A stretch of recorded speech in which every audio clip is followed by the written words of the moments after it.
Good evening, friends. Professor Brahm Singh, Horticulture Foundation, BSHF, a not-for-profit organization, and myself welcome you all to the talk number 16 of this series, which is named as 4H Urban Horticulture for Health and Happiness. BSHF is thankful to Bayer Seminis to sponsor this webinar series. I am happy to welcome co-organizers Dr. Preetam Kalia, ICR Rafi Ahmed Kidwai Awardi, former head Division of Vegetable Science and coordinator School of Horticulture Sciences, ICR IARI New Delhi, and Dr. Shailendra Rajan, former director ICR Central Institute of Subtropical Horticulture, Lucknow.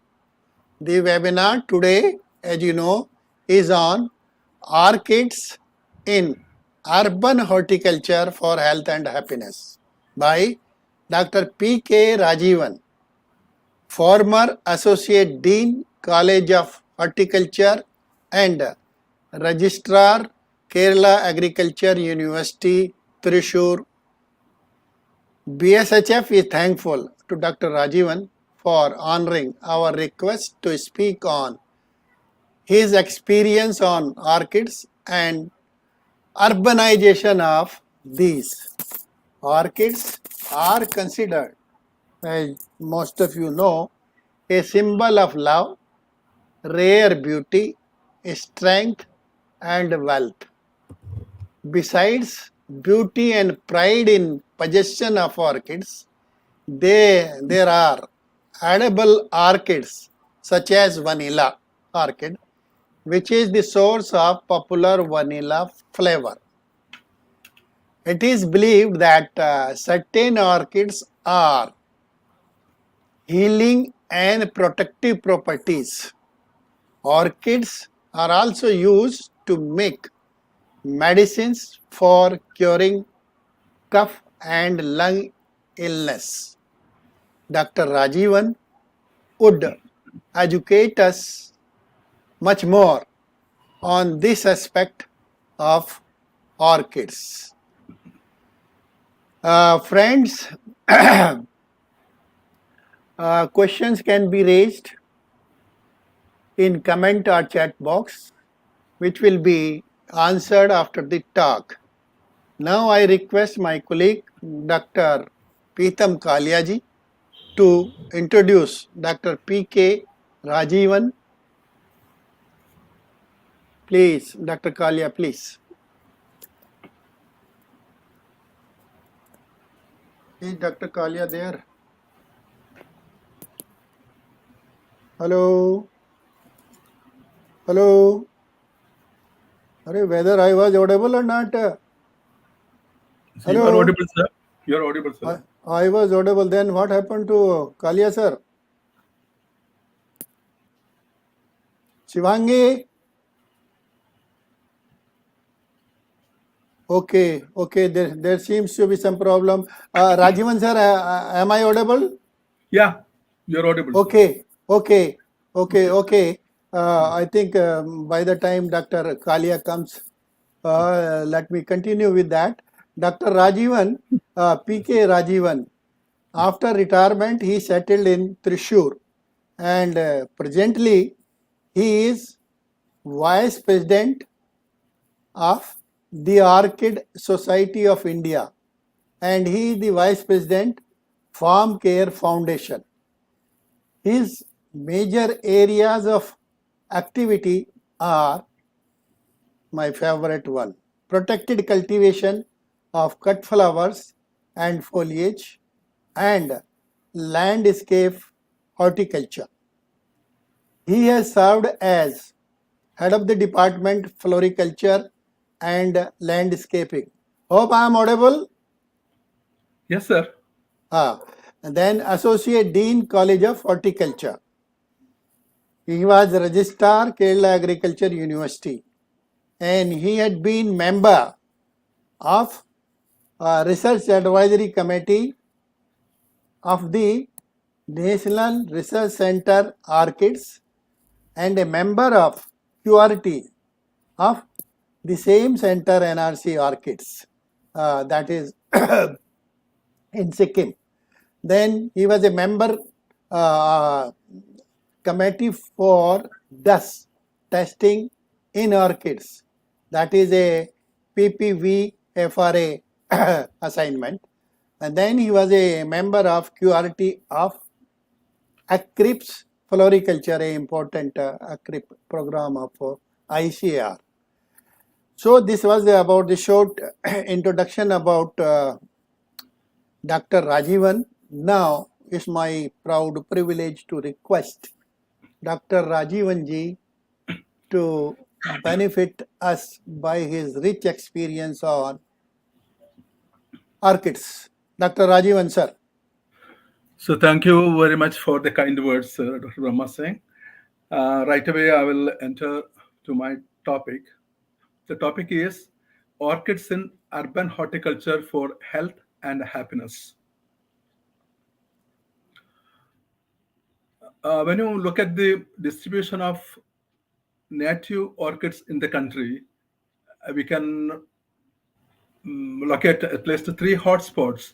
One is the terrestrial. One is for terrestrial orchids near the North India, on the floor of Himalayas, and second one, the epiphytic orchids mostly in the northeast region, and along the western Ghats you find mostly the small flowered ones and mostly the epiphytic orchids also. When you classify the orchids, you find that the broad classification is based on the type of growth, monopodials and sympodials. Monopodials, the stem. Sir, are you sharing the screen? I'm not getting the screen. Is it? Oh, the screen, your PPT, your. Yeah, I'm sharing it. But it's not coming. Rajan, are you able to see? Shivangi, just a minute, sir. I think there is something wrong. I'm not getting your PPT. Is it? Yes. Oh God. There is some problem wrong. somewhere. Okay. Let me see where this girl has gone.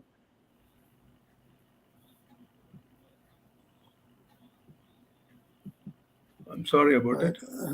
Anyway, no, it's a technology. It happens, sir. It happens like that. Options, screen. Shivangi, we are not getting the PPT of Dr. Rajivan. No? अरे यार देखते रहो ना. Are you able to see the PPT? What about Rajan? If you are able to see, kindly go ahead. Kindly go ahead. If I am not able to see, there must be something wrong at my end. And I am seeing myself only in the center. Is it? So I don't know, sir, what others are saying. No, Rajivan ji, if you are able to see, you continue with that. No, and, I am able to, sir, I am and able Shivangi to see. will attend. Yeah, kindly inform, sir, whether others are able to see this. I don't know. I can't check this.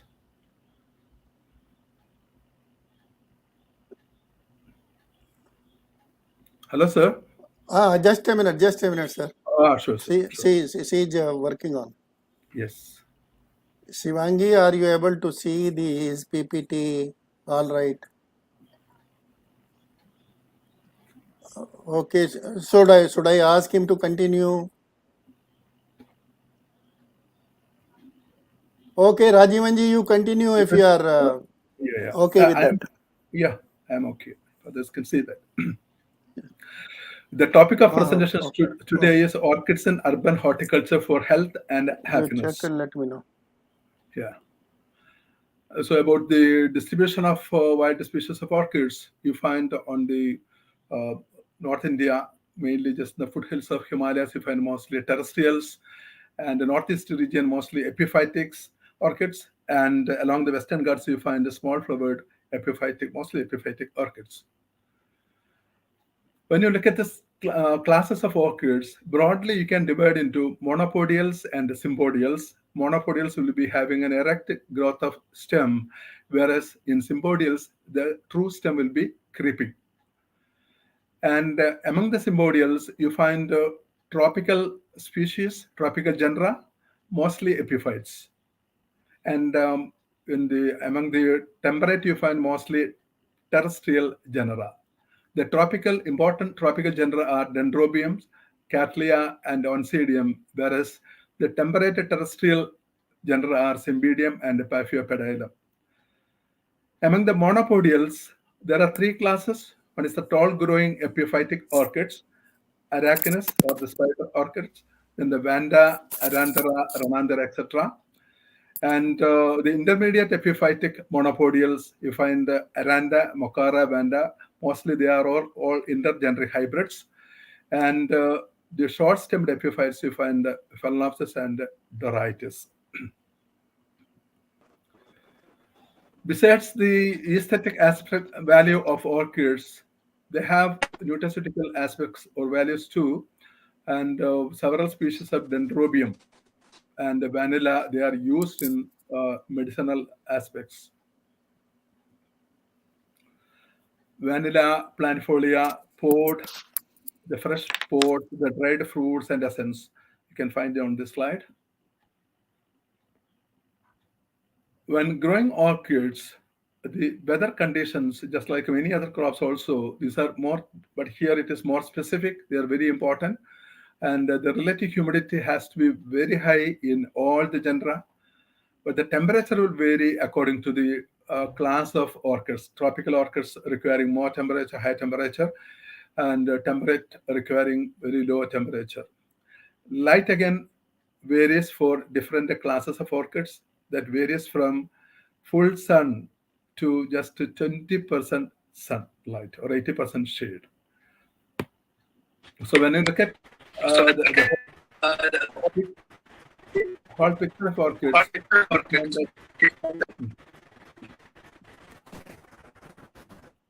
and with respect to the temperature and light requirement of orchids, the tall growing monopodials like Arachnis, Vanda, etc., they require the highest temperature and highest light. Only difference is at the lower level, Phalaenopsis may require lower temperature, but not as low as Cymbidiums. Cymbidiums are typical temperate orchids, and Phalaenopsis almost subtropical, requiring lower temperature, but not as low as Cymbidiums. But the light condition, Phalaenopsis prefer little lesser light conditions as compared to Cymbidium.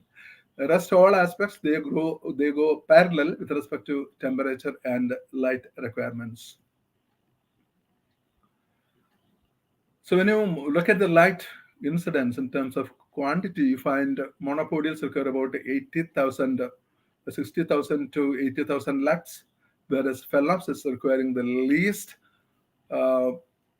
light incidence, about 15,000 lux. So about the use of orchids in garden designs. In the outdoor gardens, as like many other plants, these orchids can be used to serve various positions like a focal plant, flower border or flower beds, hedge plants, hanging pots, orchid tree, vertical garden, and also in certain garden concepts like a moon garden, water garden, rock garden, butterfly garden, and fragrant garden. So since we have a large genera and still large number of hybrids, these one or two of these orchids can be used for various purposes in the landscape gardens. One important concept we see in the case of landscaping is the focalization, using a focal plant at a pertinent point. So one example is for Cattleya, the flowering Cattleya, which will offer a very good view in the as a focal plant, and also Cymbidium. Cymbidium orchids are temperate orchid.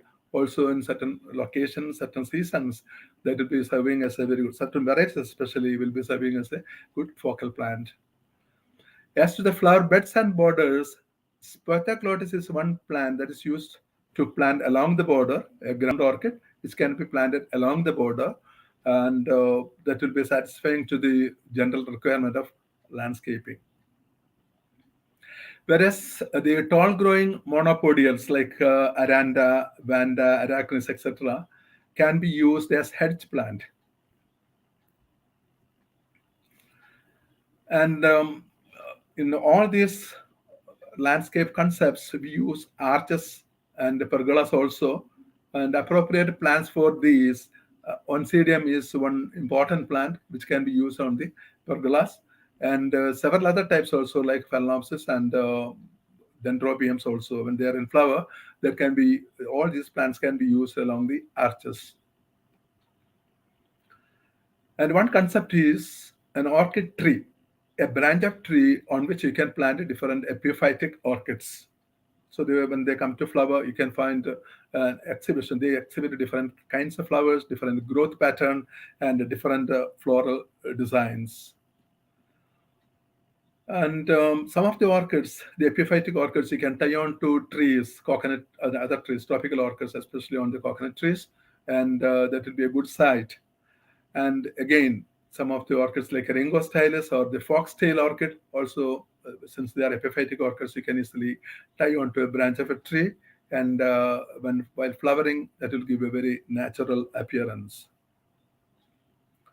And some of the species of dendrobiums, there you can find the inflorescence will be drooping, lax panicle, and there you can use these appropriately in the landscape designs.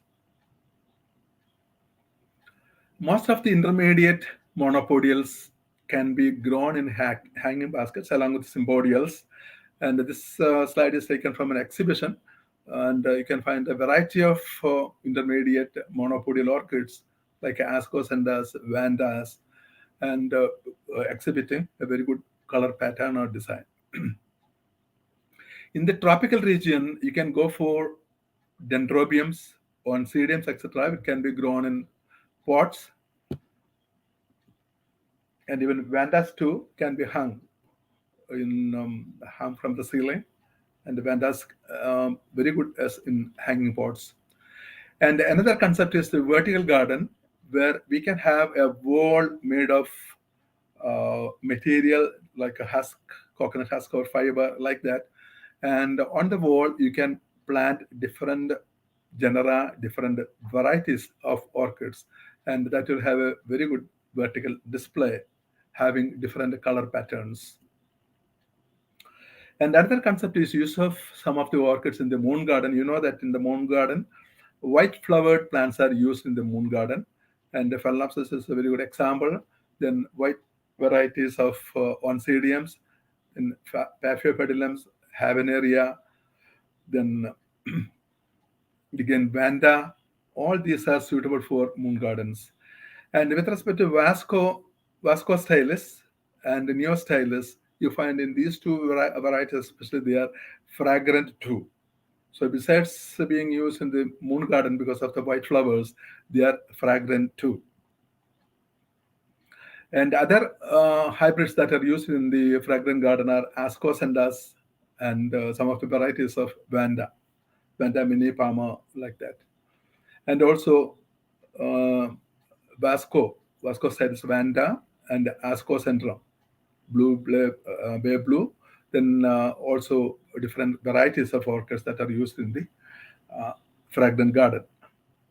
They can also be very well used in the water gardens along the boundaries. So that will totally change the appearance of the banks of the water gardens or pools or fountains because of the exquisite color patterns, and of the flowers as well as foliage. And some of these epiphytic orchids, they behave like lithophytes. They can be tied on to some rocky patches and can be grown like that as lithophytes. Bulbophyllum is another example. It can be grown as a rock garden plant. For the butterfly garden, we used to go for Vandaceous orchids, very big petals, very big flowers, and can be used in the butterfly garden. And this is from an exhibition site in here. Here you can find mostly Phalaenopsis orchids hung from the ceiling and also on CDMs. So they give a very good display inside, not in the outside garden.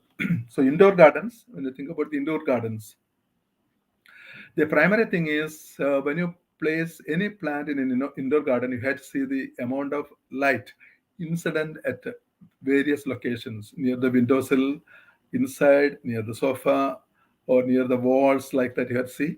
And accordingly, you have to use the plants to display different varieties. The advantage is that just like any other plants that are used in landscape in indoor gardening, that will improve the personal environment, give the warmth and color, the space reduced to human size, pollution control to some extent, then partitioning the or screening the rooms, and because of the beautiful petals, it will give a softening effect also, and breaking the monotony that is created by the furniture, and that can also be used to direct traffic, just like any other indoor plants. So the flowers exhibit a variety of shapes, resembling to the naturally occurring animals and birds.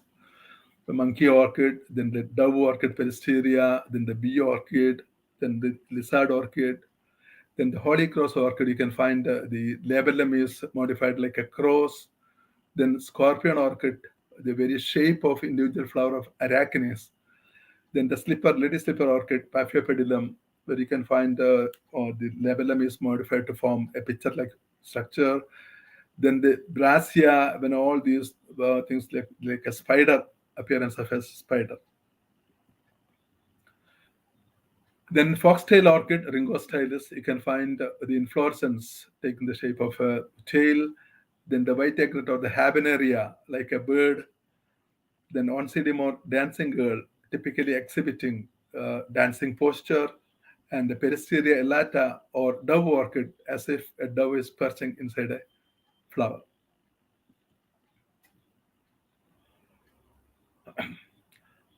So when you look at the indoor gardening aspects, when you use different kinds of plants, the most important aspects are the amount of light incident on the spot, the temperature that is available, the humidity, and also air circulation. While managing, you have to look at how properly you water the plants, the nutrition aspects, potting, repotting, then also grooming, pruning, turning, staking, sponging, just like any other indoor plants. Then also care during holidays and rejuvenation of the plants. Then indoor garden styles, you can use solitary plants. You can use some of the plants along the windowsill where you receive more light. And you can use hanging pots, thereby saving some space also. And the string garden is also sort of hanging pots. Then vertical gardens, fragrant garden by using the orchids that are producing fragrant flowers. Then miniature garden with some of the very small flowered orchids. Then terrariums, that is a bottle garden. Then bonsai and several curious plants or very rare plants too. Some of the plants which may produce very huge flowers in huge spike. Occasionally, you have to shift the position of the pots. So these pots, such pots can be placed at a very prominent area near the window like that, so that will um, definitely enhance the view. And the Phalaenopsis also, when you place it near the windowsill, that will have an enhanced view. Then hanging pots also can be used, whether if they are mud pots or plastic pots, or even the string gardens can be used where the flowers, when they are flower, that will be giving a very good show. Then along the wall also you can arrange the plants or pots as if in a vertical garden. Only thing is the plants should not be very too tall. Dwarf plants, especially the symbodial types, you can use in pots, and that can be placed along the wall to give the appearance of a vertical garden. And along with this, you can also use some foliage plants to supplement the floral characters. In the miniature garden inside a home garden, indoor garden, you can go for many miniature varieties of orchids, especially Phalaenopsis orchids. Can also consider growing plants in large bottles like lady slipper orchid or Paphiopedilums you can grow in large bottles, and that will give a very wonderful, appealing view. And the dwarf varieties of Phalaenopsis you can use in trays, and that will give a bonsai look.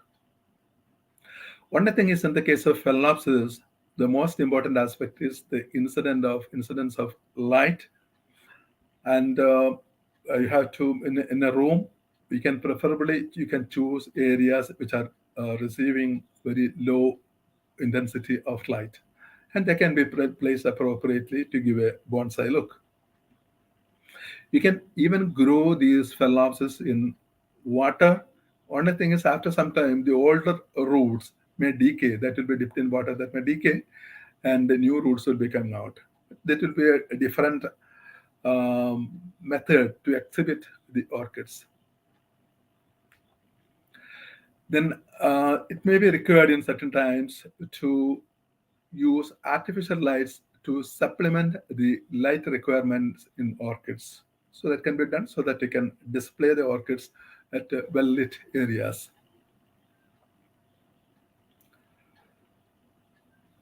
And in the indoor garden, the most important aspect is you have to pick the right orchid. Mostly we prefer most of the symbodials and some of the uh, dwarf monopodials too, like a Phalaenopsis. Phalaenopsis is, in fact, a very important indoor plant. We have conducted a lot of studies on Phalaenopsis, and here in the tropical region in Thrissur, what we find is the temperature sometimes will not be sufficient enough to promote flowering. So we may make in Kerala, in the tropical regions of Kerala, we'll be receiving flowering only at two times. That is one is soon after December because of the low night temperature. Soon after December, that will induce flowering, and also with the onset of monsoons. When you receive monsoons in May, June, this will be producing flowers in July also. So virtually two flowering seasons for Phalaenopsis in the tropical plains. So here you can find that the temperature variation, how it affects the growth. At a low temperature between 19 and 23 degrees Celsius, there is spike induction. Whereas above 28 degrees Celsius, there is very active vegetative growth and flowering is affected. So that way it is a very, very interesting orchid genus. And another important aspect about Phalaenopsis is that this is a CAM plant and that will be releasing oxygen from midnight onwards.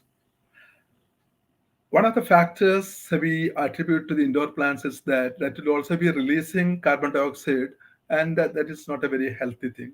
But here in Phalaenopsis, one advantage is that will be releasing oxygen during nighttime, and this can be very well used as an indoor plant, very well used for bedroom plant also. That will be releasing oxygen.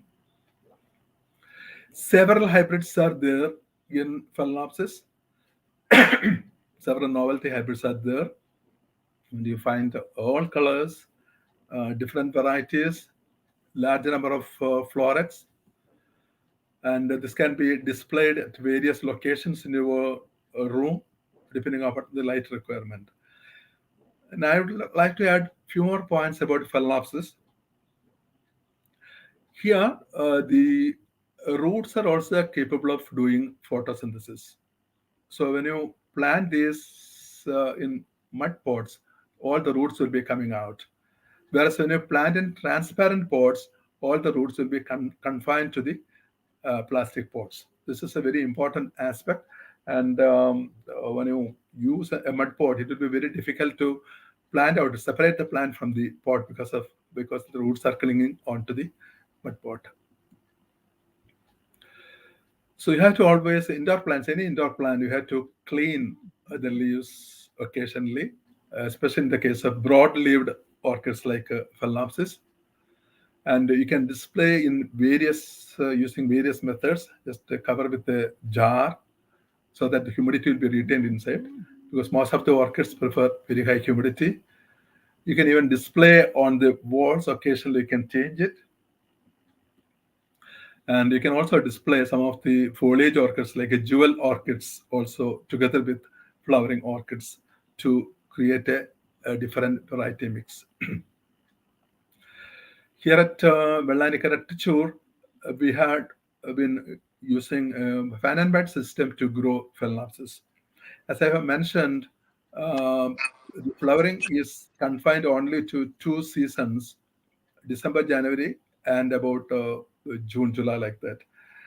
But by using the fan and bed system, we could induce flowering in 4 seasons. So large number of Phalaenopsis varieties we have tried, and it was under fan and pad system, performed very well. And we have a collection of very good tropical varieties of almost all tropical and subtropical genera too. Coming to our service in the field about growing dendrobium orchids, there are some few commercial growers of orchids. So what we've experienced in Kerala was that because of the higher rainfall from May, June onwards, the flowering is reduced. Not only because of the direct incidence of rains on the flowers, but also because the light incidence is reduced. So we tried a system by providing roofing at 2 levels. So during summer months, the shade net will be provided at 2 levels. Both the levels, the shade nets will be provided, and these shade nets will together give about 40 to 45% shade. That's good enough for orchids, dendrobiums. But during rainy season, this lower level shade net will be removed, and instead we'll be using polyfilm, UV film, so that the light incidence is more. So we got very good results. The flowering was excellent by using this system. In another system, we tried because one person who was conducting a fish farm wanted to grow orchids. We tried a system in which the beds were raised on pillars and the dendrobium orchids were grown on the platform created over the pillars, and the fishes were grown beneath. So the performance was excellent because of the high humidity below, and also the snails, which are considered to be number one enemies of orchids, they cannot swim through water and attack the plants. So the performance was very good. Incidentally, this person got uh, best floriculture award in the state during that year. Another very tricky project handled was in Saudi Arabia, where in that location the temperature varied from 0 to 50 degrees Celsius. So we're given a design there where during summer months a fan and pad system was used, and during winter steam circulation was provided inside the greenhouse. I don't know about the present situation, but the plants were going very well inside that structure. Yeah, when you look at the commercial orchid production opportunities in India, since there are large number of genera and species, we should have a very clear understanding of the agroclimatic situation of the location. This is very important. And unless we have a very clear that understanding about the agroclimatic situations, all the weather elements, and how they change around the year, you won't be able to select appropriate varieties suitable for that location. And the second aspect is we should aim at product diversification. That is, you can sell tissue culture plants. You can sell tissue culture plants of various sizes, just hardened plants, medium-sized plants, near flowering size plants, and flowering size plants. So there is a diversification with respect to the plant itself. And uh, added to that, we can use several varieties, monopodials, sympodials, and the varieties that love low temperature, that can perform well under high temperature also. And we have to create awareness in production technology and product diversification too. So when we want to implement a project here, unless we link it with the state or central schemes, it will be very difficult to perform because the investment cost is very high. It is very high. So unless there is some scheme providing subsidies, promoting orchid production, giving technology, technical guidance, supplying plants, and giving enough support for importer plants, and understanding about the import regulations, quarantine methods, all those things you have to understand only if you know about the state and central schemes that are operating in this particular area. And it's also necessary to develop a model orchid center in different agroclimatic regions of the country so that people can go there, see the kind of orchids that can be grown in that location, study about the performance of orchids, study about the management of orchids. So this can range from primary tissue culture to value addition, micropropagation, growing plants to and hardening the plants and growing the plants, and the flower production, harvesting the plants, value addition, all those things should be made available in the model orchid center. And we had to also consider the use of orchids in landscaping and gardening. In several of the Southeast Asian countries, when you visit, you can find in the landscape they use large number of orchids, monopodial orchids into open areas, and also indoor orchids inside the rooms and inside the halls, etc. And besides that, you have to think about the value-added products in orchids, the flower arrangements, bouquets. Then also you have to look at the edible orchids, including vanilla. Then the herbal medicine that are produced from orchids, and also the aromatherapy because of the aroma produced by certain orchids. Then dry flowers also, we have also conducted some studies on making dry flowers. Then including glass embedding. If you go to Southeast Asian countries, you find the airport, they will be selling orchid flowers embedded in glass, in flower vase, in paperweight, etc. And also tinting of orchids. So these are the commercial production activities. So with this, I've been a little fast, but definitely any question is welcome. And that's in general about the orchid production. And any question is welcome on the topics discussed here. Thank you very much.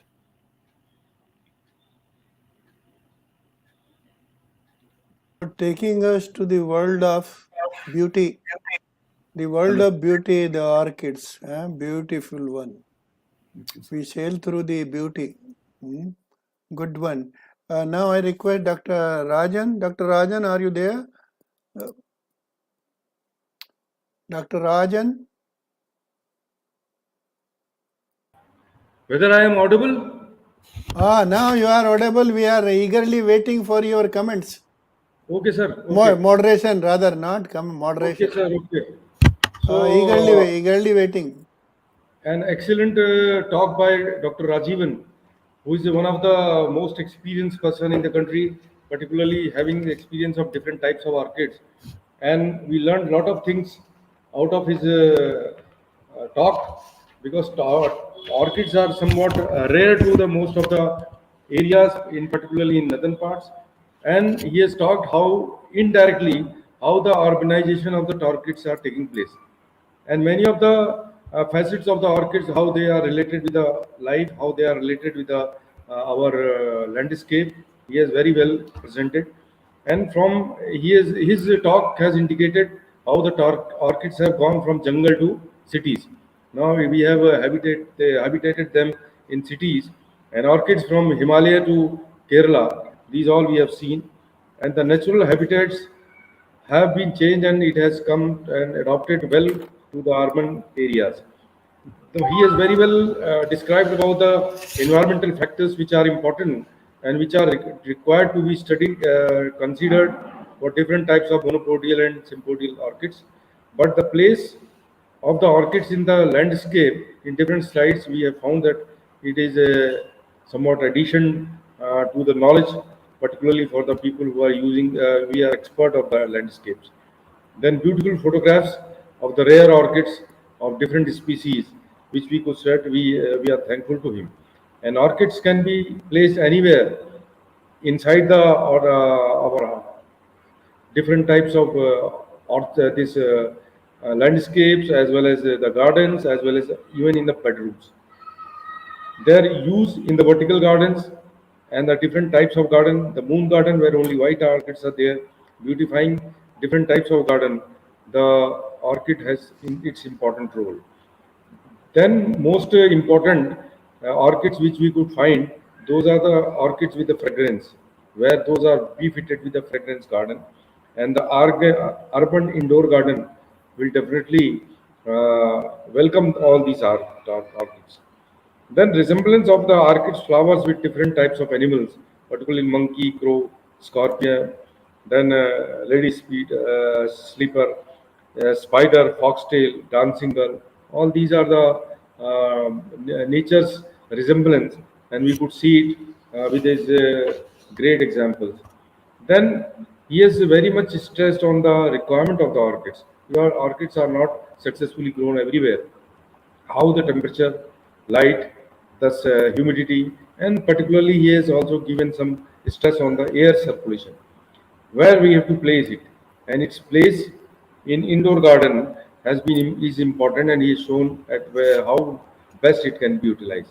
Then suitable species for different types of garden have also been classified and very well presented. Then the orchids suitable for the miniature and the bottle garden, those were very exciting to see, and different medias and pots which are utilized for the gardening, particularly for having the orchid culture, that is important. But his message was pick the right orchid for different agroecology, and he has stressed the night temperature plays role in during flowering because of the twice or two times flowering in a year, how it is governed by the environment, particularly in December and monsoon. He has explained it in tropics particularly, and in other areas the flowering season may differ. One important thing is that these orchids are very well suited for the improving the oxygen level in the bedroom, and those can be very well cultivated in the bedrooms and the protect this enclosed environment also. So this is important. And one thing which we could know, that some of the orchids where the roots are having the photosynthesis, that is some unique feature of some of the orchids.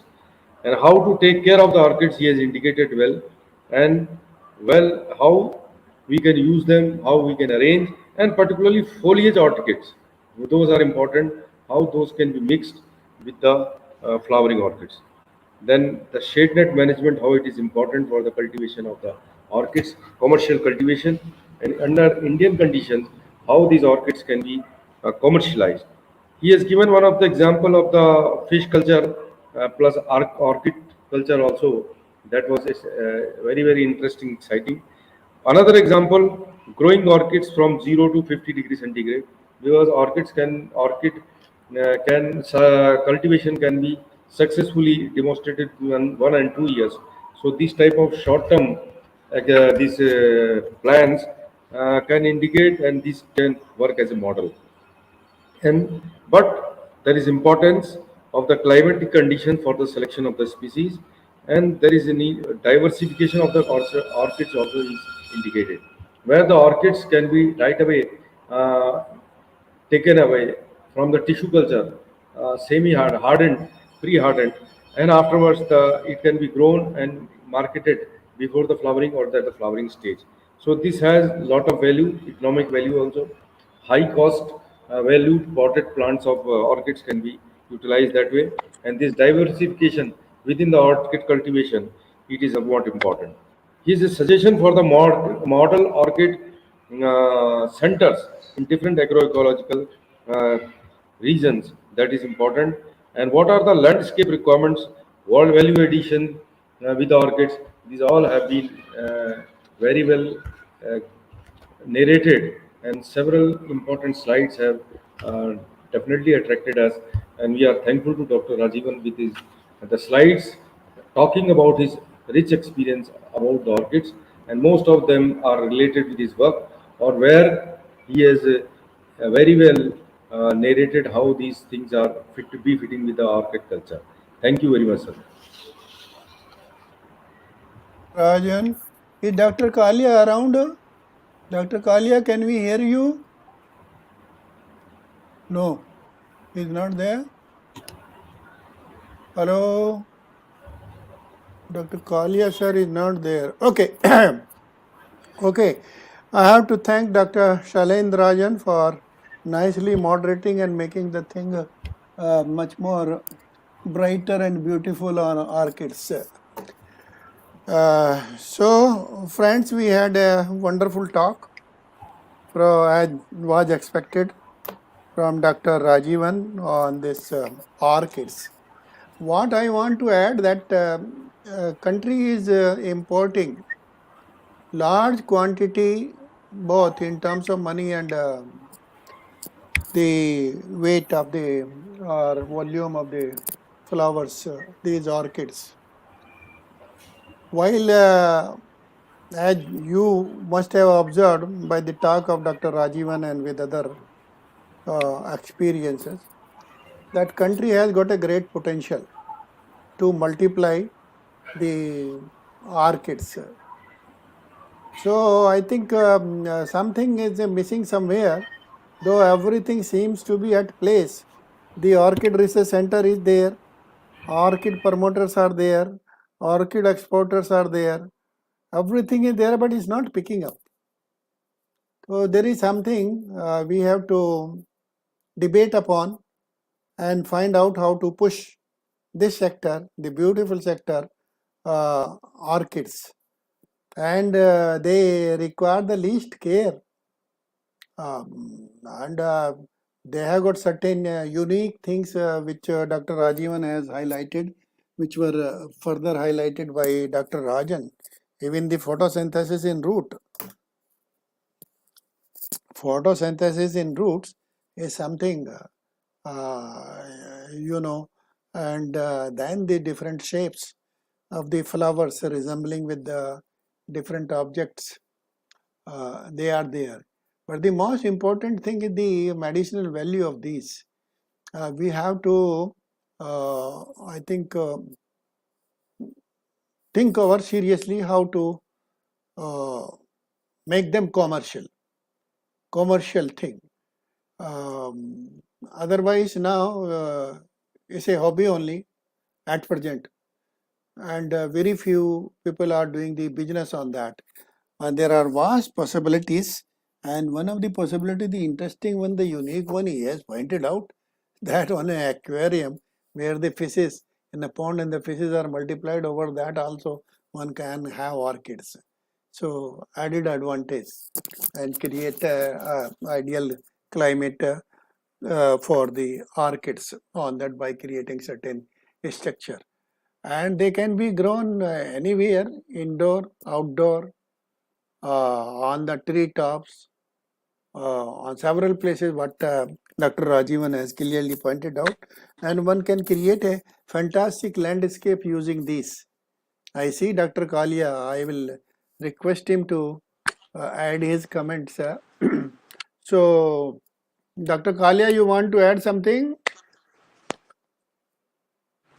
Kalia ji, we are not able to get his voice. He is in the mid of hills in Himachal Pradesh, somewhere at odd place, and he is trying his hard, but I think technology is not favoring him. He is not able to reach us, though we are able to see him. Anyway, so friends, we had wonderful talks. I have to thank everyone, but particularly Dr. Kalia, who is still making efforts to talk about, but his voice at least is not reaching me. I don't know whether you are able to hear him or not, but his voice is not reaching me. So I have to thank uh, the speaker. Wonderful talk, sir. And you have covered the vast opportunities on orchids. But how to go about, you have rightly said, uh, we have to work out on that. And then the potentials you have nicely highlighted, and how they can be multiplied, that's also, and their uses also.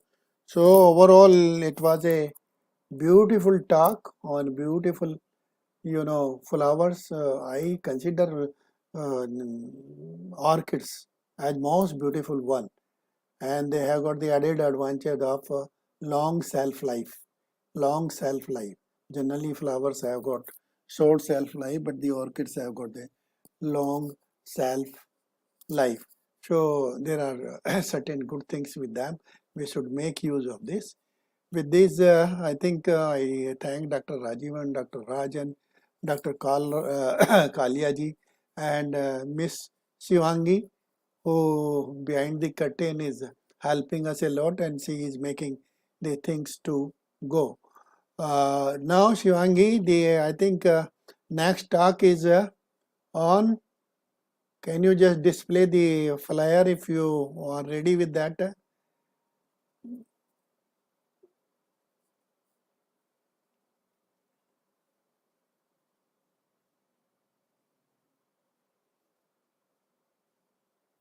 I think the next talk is on vertical garden, urban vertical farming for health and happiness, where Dr. Aswath, Chenna Reddy Aswath from IAHR will be speaking. So we are meeting again on Tuesday, same time, 7 p.m. Till that, good night, goodbye.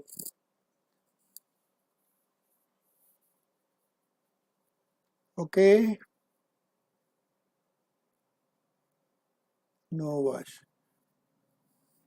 Bye, bye. Bye. Good night.